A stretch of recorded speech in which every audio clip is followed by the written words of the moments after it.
మా సౌండ్ పెంచాలి. ఓకేనా? ఓకే తమ్ముడు 2 నిమిషాలు ఓపిక పట్టాలి. గొంతు పోయింది. 9వ మీటింగ్ గొంతు పోయిందబ్బా. వేదికమైన ఉన్న పెద్దలందరికీ పేరు పేరున నా హృదయపూర్వక నమస్కారాలు. ఈరోజు ఈ తెలుగుదేశం జనసేన పార్టీ కార్యకర్తల సమావేశానికి వచ్చేసిన తెలుగుదేశం పార్టీ నాయకులకి, జన సైనికులకి అందరికీ పేరు పేరున నా హృదయపూర్వక ధన్యవాదములు. గత 4 సంవత్సరాలు 10 నెలలుగా మనం అనేక ఇబ్బందులు ఎదుర్కొన్నాం. కానీ ఎత్తిన పసుపు జెండా దించకుండా, మడిమ తిప్పకుండా తెలుగుదేశం పార్టీకి కాపలా కాసిన ప్రతి కార్యకర్తకి పేరు పేరున నా హృదయపూర్వక ధన్యవాదములు. పోరాటాల గడ్డ ఉత్తరాంధ్ర, ఉద్యమాల గడ్డ ఉత్తరాంధ్ర. ఉత్తరాంధ్ర ప్రజల రక్తంలోనే కష్టపడే మనస్తత్వం ఉంది. మన రాష్ట్రంలో కాదు కదా, పక్క రాష్ట్రాలకు వెళ్ళినా, ఇతర దేశాలకు వెళ్ళినా ఉత్తరాంధ్ర ప్రజలే కనపడతారు. రాజులు ఏలిన నేల విజయనగరం జిల్లా. విజయనగరం పేరులోనే విజయం ఉంది. మంచి మనసుతో ఏ పని ప్రారంభించినా మనం విజయం సాధిస్తాము. అలాంటి గొప్ప నేల ఈ విజయనగరం నేల. విజయనగరం ప్రజలు రాజకీయ చైతన్యం కూడా చాలా ఎక్కువ. పైడి తల్లి అమ్మవారి ఆలయం ఉన్న పుణ్య భూమి ఈ విజయనగరం భూమి. మన్యం వీరుడు శ్రీ అల్లూరి సీతారామరాజు గారు నడిచిన భూమి ఈ విజయనగరం భూమి. ఇంత పవిత్రమైన భూమిపై ఈరోజు మిమ్మల్ని ఉద్దేశించి మాట్లాడటం నా అదృష్టంగా భావిస్తున్నాను. అయ్యా, మీ అందరికీ నా దండం. టపాసులు ఆపండ్రా బాబు.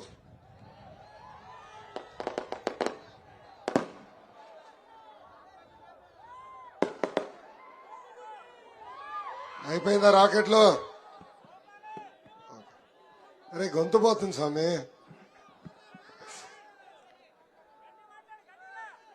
అరే గొంతు పోతుందంటే గట్టిగా మాడమంటావు. జగన్కి ఒక శాపం ఉంది. ఆ శాపం ఏంటో తెలుసా? నిజం చెప్తే తల 1000 ముక్కలకి ఎరుగుతుంది. దీనికి కొన్ని ఉదాహరణలు ఇవ్వాలి. ఎన్నికల ముందల మహిళలకి హామీలు ఇచ్చాడు. మొదటిది, సంపూర్ణ మద్యపాన నిషేధం చేసిన తర్వాతనే ఓట్లు అడుగుతా అన్నాడు. ఇక్కడున్న అక్క చెల్లెలు పెద్దమ్మ చిన్నమ్మలు అడుగుతున్నా, జగన్ సంపూర్ణ మద్యపాన నిషేధం చేశాడా? లేదు. 45 ఏళ్ళు వచ్చిన ఎస్టీ మహిళలకి పెన్షన్ ఇస్తా అన్నాడు.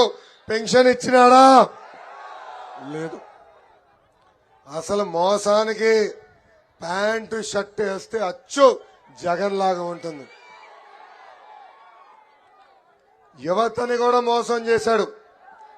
ఎన్నికల ముందల 2,30,000 పెండింగ్ పోస్టులు భర్తీ చేస్తా అన్నాడు. 6,000 కానిస్టేబుల్ పోస్టులు ప్రతి సంవత్సరం ఇస్తానన్నాడు. సాక్షి క్యాలెండర్ తప్ప ఎక్కడ జాబ్ క్యాలెండర్ ఇచ్చే పరిస్థితిలో ఈ ప్రభుత్వం లేదు.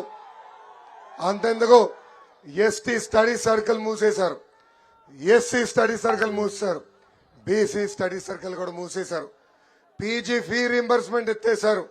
విదేశీ విద్య లాంటి పవిత్రమైన కార్యక్రమాలు ఈ ప్రభుత్వం ఈరోజు రద్దు చేసింది. జగన్ గారికి ఉన్న 2 కూతుర్ల మటుకు విదేశాల్లో చదవచ్చు, కానీ మన బిడ్డల్ని మటుకు విదేశాల్లో చదివించకూడదన్న లక్ష్యంతో ఈ రోజు ఈ జగన్ పరిపాలిస్తున్నాడు. ఎన్నికల ముందల ఏం చెప్పాడు ఈ జగన్? ప్రభుత్వం ఏర్పడిన 6 నెలలకి హామీలన్నీ నెరవేర్చాలి, అప్పుడే ప్రభుత్వానికి చిత్తశుద్ధి ఉంటుందన్నాడు. ఎన్నికలకి కరెక్ట్ గా 6 నెలలు ఉండగా ఇప్పుడు పరిగెత్తుకుంటా వచ్చి గ్రూప్ 2 నోటిఫికేషన్లు ఇస్తాడు. అది కూడా కేవలం 2 నెలలే చదివేదానికి అవకాశం ఇస్తాడు. గతంలో ఏ ప్రభుత్వం గ్రూప్ 2 నోటిఫికేషన్ ఇచ్చినా కనీసం 4 నెలలు చదువుకునేదానికి అవకాశం ఇచ్చేవారు. పోనీలే ఏదో నోటిఫికేషన్లు ఇచ్చాడనుకుంటే కేవలం 897 పోస్టులు భర్తీ చేస్తానంటాడు. ఆ 897 పోస్టులకి దాదాపు 5 లక్షల మంది నిరుద్యోగ యువకులు ఈ రోజు ఉద్యోగాలు రాసే పరిస్థితి. అంతేకాదు ఇప్పుడు ఏకంగా డిఎస్సి అని మోసం చేస్తున్నాడు ఈ జగన్. ఎన్నికల ముందల 23,000 టీచర్ పోస్టులు భర్తీ చేస్తున్నాడు. అధికారంలోకి వచ్చిన తర్వాత కేవలం 18,000 పోస్టులు ఉన్నాయన్నాడు. ఇప్పుడు స్కూల్ రేషనలైజేషన్ పేరుతో 6,000 పోస్టులే భర్తీ చేస్తానని ఇప్పుడు హడావుడిగా ఎన్నికలు వస్తున్నాయని పరిగెడుతున్నారు. ఇక్కడున్న నిరుద్యోగ యువకులందరూ నేను హామీ ఇస్తున్నా, 2 నెలలు ఓపిక పట్టండి. తెలుగుదేశం జనసేన ప్రభుత్వం వస్తుంది. ప్రతి సంవత్సరం జాబ్ క్యాలెండర్ ఇస్తాం. ఒక పద్ధతి ప్రకారం ఉద్యోగాలన్నీ భర్తీ చేసే బాధ్యత మేము తీసుకుంటాం. అంతేకాదు ఈరోజు జియో 3 హైకోర్టు కొట్టేస్తే కనీసం సుప్రీంకోర్టుకి అప్పీల్కి ప్రభుత్వం వెళ్ళా. ఆనాడు చంద్రబాబు నాయుడు గారు జియో 3 తీసుకొచ్చారు. దాని ప్రధానమైన లక్ష్యం ఎస్టీ ప్రాంతాల్లో ట్రైబల్ సోదరులకే 100% ఉద్యోగాలు కల్పించాలని ఆ లక్ష్యంతో జియో తీసుకొచ్చారు. హైకోర్టు కొన్ని టెక్నికల్ కారణాల వల్ల కొట్టేస్తే కనీసం అప్పీలు కూడా వెళ్ళలేదు ఈ ముఖ్యమంత్రి.